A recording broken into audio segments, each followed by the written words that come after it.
In today's video, I'm going to teach you how to insert a horizontal line in Google Docs.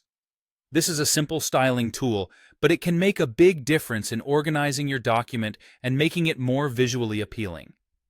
Whether you're separating sections of text, distinguishing between different types of content, or simply adding a professional touch, a horizontal line can be a great addition. So, let's dive into how you can do this efficiently in just a few minutes. First, let's get started by opening up your favorite web browser.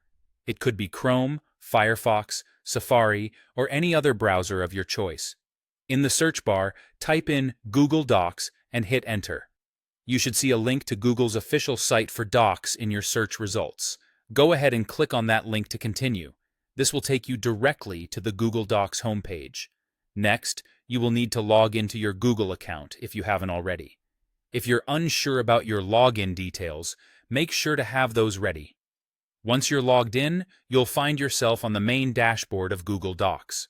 From here, you can select an existing document that you want to edit, or you can choose to create a new one by clicking on the blank document option.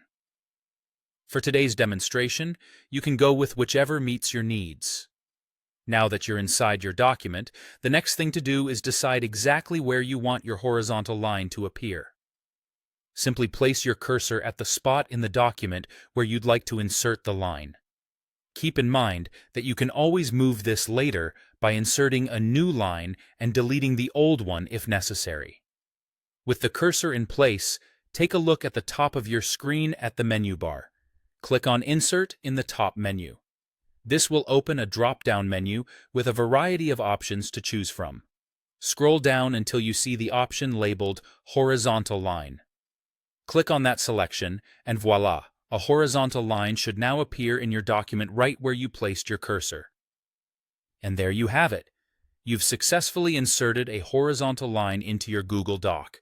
It's really that simple and quick. This straightforward feature can help you structure your document more clearly and is incredibly easy to integrate into any of your projects or documents. Remember to experiment with where and how you use lines in your documents to consistently achieve the best results. Thanks for watching this guide on inserting a horizontal line in Google Docs, and I hope it makes your document editing experience a little smoother.